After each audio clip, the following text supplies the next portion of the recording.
Olá, queridos estudantes do Estudantes Online, professor Sano Massarani. E vamos, nesta aula, fazer exercícios sobre a idade contemporânea, primeira parte. Vamos fazer alguns exercícios que eu separei aqui para vocês terem uma ideia de como tem aparecido nas provas, principalmente do Enem, questões sobre idade contemporânea. Sempre lembrando, é fundamental que vocês façam a maior quantidade possível de exercícios, ok? Quanto mais exercícios vocês fizerem, maior vai ser o banco de dados mental de exercícios, vão ter muita prática, as questões elas se repetem muitas vezes, então vocês vão ficar muito bem preparados para as provas se vocês fizerem muitos exercícios. Às vezes fazendo exercício nem se preocupando muito em acertar, não, mas sim em aprender. Isso é muito importante, né? O principal, talvez, do exercício que você faz treinando é você aprender. Se você errar, aprender, inclusive, porque errou. Então vamos lá. Primeira questão aqui da FGV. Leia com atenção as proposições abaixo. 1. A história de qualquer sociedade, até aos nossos dias, foi apenas a história da luta de classes.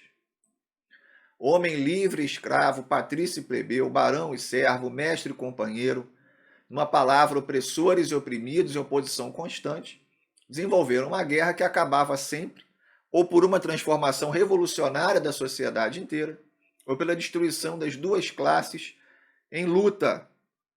Então, pessoal, muito provavelmente esse texto aqui está ligado ao Karl Marx, né, o inventor do socialismo, que vai ter a sua teoria de que a história é movida através da luta de classes. E através do choque dessas classes, nós vamos ter muitas vezes a mudança, né, de regimes políticos, regimes econômicos. Ok? Vamos para o segundo texto.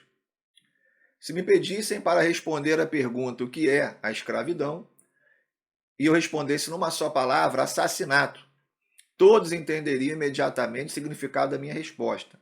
Não seria necessário utilizar nenhum outro argumento para demonstrar que o poder de roubar um homem de suas ideias, sua vontade e sua personalidade é um poder de vida ou morte, e que escravizar um homem é o mesmo que matá-lo. Por que então não posso responder da mesma forma a essa outra pergunta? O que é a propriedade? Com uma só palavra: roubo. E aqui, então, muito provavelmente é o texto do Pierre Proudhon, a propriedade, quando ele fala, né, aqui na verdade a gente junta um pouquinho a propriedade de um roubo. É um dos principais aí, sustentáculos que vai se tornar o movimento anarquista. Então é uma questão de ideias sociais e políticas, né? Mostra aí a ideia do Marx, que ele vai se basear para a sua teoria do socialismo, comunismo, e depois fala do Proudhon. Lembrando aqui, né, observações, o Proudhon ele não fala de toda a propriedade, fala principalmente das propriedades improdutivas, tá? Então não está aqui, o texto foi um recorte. Então, pessoal, é importante que vocês assistam também a nossa aula de ideias sociais e políticas do século XIX. Vamos lá, assinale a alternativa correta. Letra A. A primeira proposição reproduz um trecho de uma das mais importantes obras do filósofo alemão Karl Marx, que serviu de base para a ideologia liberal desenvolvida no século XIX. Não. Ideologia socialista, liberal não. B. A segunda socialista comunista, né? Então, a segunda proposição refere-se ao manifesto cristão, não, proposto por bispos da igreja, indignados com a miséria que assolava as classes trabalhadoras europeias no século XIX. Não, aqui não tem a ver com a questão, né, religiosa. Tá? A igreja ela não vai ser contra a propriedade, né, nesse sentido, né, porque ela, inclusive, vai ter muitas propriedades também, e temos até a própria, né, discussão quando temos a unificação da Itália e Roma vai fazer parte da unificação italiana, e isso vai trazer uma satisfação enorme para a igreja. Vamos ver a C. A luta de classes é um dos principais aspectos da doutrina marxista, sim, e a definição da propriedade como roubo tornou-se um dos principais lemas do anarquismo desde o século XIX. Muito provavelmente é a letra C. Lembrando, tanto o socialismo quanto o anarquismo vão surgir a partir, né, de desdobramentos da Revolução Industrial, movimentos operários, inclusive. Como, então, trazer uma qualidade de vida melhor ao operariado. Vamos ver a D. Lembrando, o anarquismo vai defender a ideia de ausência de Estado, né, de ausência de um poder acima, né, dos homens. D. A segunda proposição é de Joseph Proudhon, é Pierre Joseph Proudhon. Então, o mais comum é Pierre Proudhon, mas se vocês lerem Proudhon, já vão associar. Teórico liberal francês, não, indignado com a escravidão ainda praticada em determinados continentes do século XIX. Não, Proudhon está fazendo aqui uma comparação sobre, assim como a escravidão, ela, de certa forma, entre aspas, mata o homem, a questão do homem não ter uma propriedade para ele vai comparar, então, também seria algo de extrema gravidade. Tá? Também vai roubar do homem, muitas vezes, sua dignidade, né? sua vontade, sua personalidade. Vamos ver a letra E. A segunda proposição refere-se à região da Palestina. Não tem nada a ver. Na perspectiva sionista, né, dos judeus, desenvolvida na Europa no final do século XIX. Não, pessoal. Então aqui é a letra C. O primeiro texto é do Marx, né, a questão onde ele vai, através do Manifesto Comunista, de obras como o Capital, desenvolver essa ideia da luta de classes. E depois temos aí o Proudhon, né, a propriedade é um roubo, que vai ser uma das bases do anarquismo, ok? Então não deixem de rever, né, a aula sobre ideias sociais e políticas do século XIX. Vamos para a próxima. Em junho de 2020, os legisladores do estado do Mississippi, nos Estados Unidos, aprovaram a retirada do símbolo dos confederados da bandeira estadual. Com base na história dos Estados Unidos, assinale a alternativa que apresenta quem foram os confederados e qual foi a razão dos protestos atuais contra os símbolos confederados. Uma boa questão que puxa para a atualidade. Essas questões geralmente são ótimas, né? Porque a história, pessoal, a gente estuda o passado para entender o presente. E essa questão acho que é importante, né, e atinge esse objetivo. Então, quem foram os confederados? Confederados são os estados do Sul que vão se separar dos estados do Norte na Guerra de Secessão, na Guerra Civil Americana. Haviam diferenças enormes entre os estados do Norte e os estados do Sul. Os estados do Norte vão defender mão de obra livre, os estados do Sul vão defender mão de obra escrava, além de outras diferenças também cruciais, como a questão do industrialismo no Norte e o Sul com foco muito mais na agricultura, enfim. Então nós vamos ter divergências profundas. A eleição do Abraham Lincoln, candidato apoiado pelo Norte, que vai defender a abolição da escravatura, e aí nós vamos ter o início desse gigantesco conflito, que foi a Guerra Civil Americana ou Guerra de Secessão. Então vamos lá, nós sabemos quem são os confederados agora, e por que, por exemplo, aqui nós estamos observando movimentos para tirar símbolos dos confederados da bandeira. Temos a famosa bandeira dos confederados, né, que tem duas faixas diagonais azuis, o fundo vermelho, e várias lojas nos Estados Unidos proibindo a venda, né, dessa bandeira. Vamos ler as alternativas e a gente chega à conclusão. Letra A. Os confederados defendiam o extermínio dos indígenas. Na verdade, aí, tanto o Sul quanto o Norte não vão ter políticas de inclusão para os indígenas. Os indígenas eles vão ser extremamente, vão ser isolados, né, vão ser conquistados, vão ser exterminados na Marcha para o Oeste, por exemplo, tanto pelo Norte quanto pelo Sul. E a independência das 13 colônias em relação à Inglaterra. Mas eles já tinham tido a independência. Razão pela qual os símbolos confederados são considerados uma defesa do genocídio indígena. Não, está equivocado. B. Os confederados defendiam a manutenção da escravidão, está correto, a permanência, a manutenção é permanência. E a separação do Sul em relação ao Norte dos Estados Unidos, sim, no contexto da Guerra Civil Americana. Motivo pelo qual os símbolos confederados são considerados racistas. Muito provavelmente a letra B. Só que a gente tem que ler as outras. C. Os confederados defendiam a expulsão dos judeus? Não. E o rompimento de relações com o Estado de Israel Tem nada a ver, pessoal, no contexto da Guerra dos 6 Dias. Isso aí é outro assunto. É assunto da Palestina, já é século XX. Vamos ver D. Os confederados defendiam o banimento de muçulmanos. Não, suspensão da entrada de imigrantes islâmicos. Isso aí já não tem nada a ver. No território americano, no contexto da Guerra do Golfo, motivo pelo qual os símbolos confederados. Não, é bem equivocado isso. Os confederados defendiam a deportação dos mexicanos e a construção de um muro separando os Estados Unidos do México. No contexto da Guerra Hispano-Americana, também não. Motivo pelo qual os símbolos confederados são considerados xenófobos, apesar de termos discussão em relação à migração, a questão do muro, discussão muito atual, mas os confederados aqui são mais associados no contexto da Guerra de Secessão, lógico, né, os confederados fazem parte desse contexto, e na questão da escravidão, ok? Então, por isso, pessoal, letra B. Vamos para a próxima. 3 décadas, de 1884 a 1914, separam o século XIX, que terminou com a corrida dos países europeus para a África e com o surgimento dos movimentos de unificação nacional na Europa do século XX, que começou com a Primeira Guerra Mundial.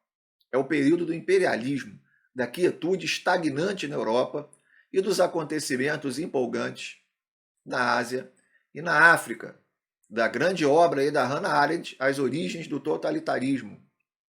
O processo histórico citado contribuiu para a eclosão da Primeira Grande Guerra, na medida em que, qual é o processo aqui, nessas 3 décadas? É o imperialismo a partir da África e da Ásia, associado à paz armada. Ou seja, as nações europeias não vão entrar em conflitos diretos entre si, mas vão fazer uma política armamentista que vai culminar também aí com a Primeira Guerra Mundial, a guerra que acabaria com todas as outras. Sabemos que a principal razão do imperialismo é a busca por mercado consumidor, é uma produção industrial cada vez maior na Europa. Então é necessário para os europeus, aí, na visão deles, a partilha da África e da Ásia, para poderem conseguir mercado consumidor. E depois desses continentes partilhados, essas nações vão se voltar umas com as outras para poderem continuar o seu processo de expansão territorial, e isso vai, logicamente, gerar a Primeira Guerra. Então vamos lá. Letra A. Difundiu as teorias socialistas. Não, pessoal, as teorias socialistas vieram aí do Manifesto Comunista, 1848, de outros movimentos, não aqui da partilha da África e da Ásia, né, desses atritos nacionalistas da Europa. B. Muito provavelmente é B. Acirrou as disputas territoriais, sim. Então, à medida que sua produção industrial ela vai aumentando, você vai querendo anexar territórios, conquistar mais. E, além disso, temos aí, como mesmo está no texto, a questão da unificação nacional, né? Os movimentos de unificação, com foco aqui unificação da Itália, unificação da Alemanha. Então, há uma intensificação do nacionalismo, um desejo dessas nações de conseguir colônias, conseguir territórios. Superou as crises econômicas? Não, vamos ter várias crises econômicas nesse período. D. Multiplicou os conflitos religiosos. Não são guerras religiosas aqui. A Primeira Guerra Mundial, a Segunda Guerra não são guerras religiosas, né? São muito mais guerras que envolvem realmente a questão política, econômica, mas não tem como ideologia, assim, uma rivalidade religiosa, não é isso. Conteve os sentimentos xenófobos, né, de ódio estrangeiro, não, até amplia. Nós vamos ter aí ampliação de sentimentos de xenofobia. Então aqui, pessoal, a letra B, vamos ter aí por trás, tanto da Primeira Guerra quanto da Segunda Guerra, disputas territoriais, desdobramentos do imperialismo, da partilha da África e da Ásia, né, da constante revolução e evolução industrial, enfim. Vamos para a próxima. O continente africano em seu conjunto apresenta 44% de suas fronteiras, apoiadas em meridianos e paralelos, 30% por linhas retas e arqueadas, e apenas 26% se refere a limites naturais, que geralmente coincidem com os de locais de habitação dos grupos étnicos. Então, o que esse texto, ótimo, excelente texto, está mostrando? Que a África, o mapa político africano é extremamente artificial, feito com muitas linhas retas, feito, né, foi no lápis e papel, na Conferência de Berlim, né, no final do século XIX, a partir das vontades das potências europeias. É lógico, toda fronteira, pessoal, ela é artificial, ela é criada em algum momento. Porém, a gente fala, as fronteiras mais orgânicas são baseadas em limites geográficos, limites naturais, rios, montanhas, e geralmente não é feita de um dia para o outro. Né? Temos aí anos, séculos para essa fronteira se consolidar, o que não foi o caso da partilha da África. Diferente do continente americano, onde quase que a totalidade das fronteiras obedece a limites naturais, a África apresenta as características citadas em virtude, principalmente, então porque a maior parte das fronteiras africanas são de linhas retas, baseadas ou paralelos ou meridianos, enfim. Vamos lá, letra A. Da sua recente demarcação, que contou com técnicas cartográficas antes desconhecidas. Isso não tem sentido. B. Dos interesses de países europeus, preocupados com a partilha dos seus recursos naturais. Boa chance de ser essa. O imperialismo é o interesse europeu, que além de buscar mercado consumidor, quer também recursos naturais na África. Ah, poderia ser um pouco melhor essa letra B, mas pode ser essa, vamos ver as outras. Das extensas áreas desérticas que dificultam a demarcação dos limites naturais. Não sei se dificulta, até porque você pode demarcar uma fronteira a partir do deserto. E não é por isso que a África foi partilhada, né?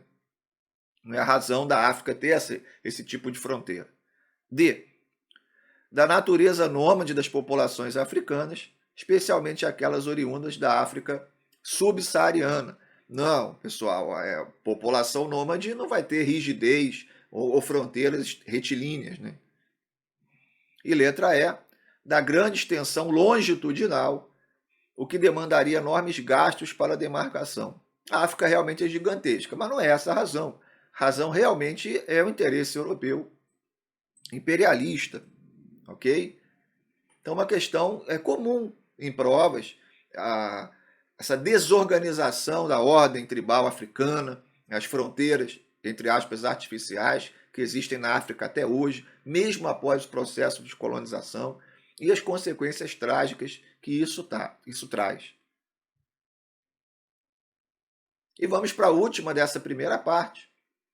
A primeira metade do século XX foi marcada por conflitos e processos que escreveram como um dos mais violentos períodos da história humana. O mais violento, com certeza, né? Não é um dos mais violentos.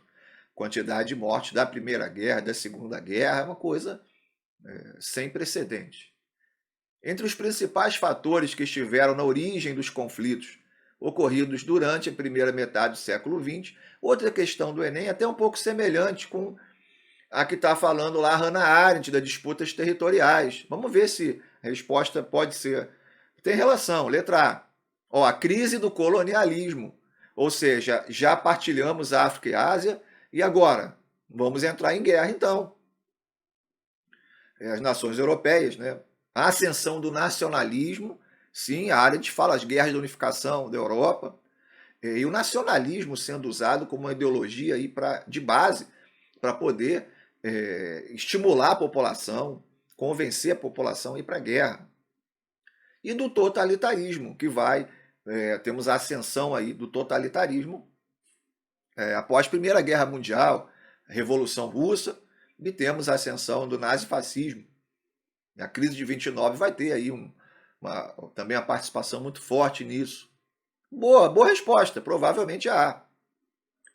Vamos ver a B. O enfraquecimento do Império Britânico, mas vai ser enfraquecimento, ok, um pouco pós-Primeira Guerra, muito mais pós-Segunda Guerra, mas não é. A Grande Depressão, que envolve a crise de 29, é uma causa importante, sim. Mais da Segunda Guerra, uma causa da Segunda Guerra, não da Primeira. E a corrida nuclear não, pessoal. A corrida nuclear é Guerra Fria. Ok? Aí a gente já entra para a segunda metade do século XX. Então não está legal essa, não. C. O declínio britânico não é a grande causa, o declínio britânico das guerras. Fracasso da Liga das Nações também não é impactante assim. Revolução Cubana é 1959, é Guerra Fria. Então, assim, Liga das Nações é antecessora da ONU, foi criada no pós-Primeira Guerra, um grande fracasso. Vamos ver a D.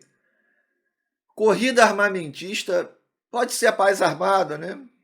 Terceiro mundismo, não. Terceiro mundismo, pessoal, é um termo aqui, refere-se ao processo de descolonização, terceiro mundo, que não quer ficar nem sob a esfera da União Soviética, nem sob a esfera dos Estados Unidos, na Guerra Fria. Depois vai ser associado a países subdesenvolvidos. Então, isso aqui não é a primeira metade do século XX, é a segunda metade. E o expansionismo soviético, que vai se dar mais também no final da Segunda Guerra, né, para a Guerra Fria. A partir do momento que a União Soviética ela vai derrotando a Alemanha e vai aumentando de forma gigantesca a sua área de influência no leste europeu, depois vai expandir para outras regiões. Letra E, a Revolução Bolchevique. Não é a Revolução Russa de outubro, onde os bolcheviques chegam ao poder, de outubro de 1917. Não é causa aqui, é mais uma consequência da Primeira Guerra. Não está na origem desses conflitos.